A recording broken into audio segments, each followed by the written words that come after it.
સુરતના અડાજણ પોલીસે નાણાકીય છેતરપિંડીના એક મોટા કેસમાં ઝડપી કાર્યવાહી કરી મુખ્ય આરોપીની ધરપકડ કરી છે।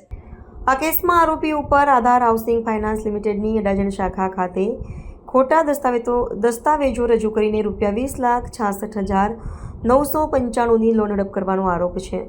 આરોપીએ કતારગામ વેડ રોડ પાસે આવેલી એક મિલકત જે વાસ્તવમાં અસ્તિત્વમાં જ નથી તેના પર ખોટા શેર સર્ટિફિકેટ બનાવ્યા હતા। આ ખોટા દસ્તાવેજોના આધારે અશાંત ધારાનો હુકમ મેળવી અન્ય સહ આરોપીઓની સહાયથી તે લોન મેળવી હતી, જેની રકમ આજ દિન સુધી ચૂકવાઈ નથી।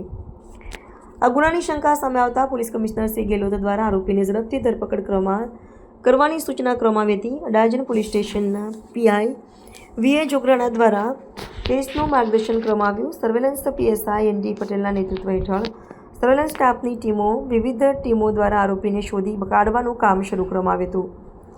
આ કાર્યવાહી દરમિયાન સર્વેલન્સ સ્ટાફના હેડ કોન્સ્ટેબલ દિલીપભાઈ બળવંતભાઈ અને પોલીસ કોન્સ્ટેબલ હિતેશકુમાર હીરાભાઈ દ્વારા ટેકનિકલ સર્વેલન્સ અને અંગત બાતમીની મદદથી આરોપીની ધરપકડ કરવામાં આવી હતી। પૂછપરછ દરમિયાન આરોપીએ કબૂલાત કરી કે તેણે વર્ષ 2022માં જ્યારે તે આધાર હાઉસિંગ ફાઇનાન્સ લિમિટેડની અડાજણ શાખા પર મેનેજર તરીકે કાર્ય કરતો હતો ત્યારે આ ગુનો કર્યો હતો।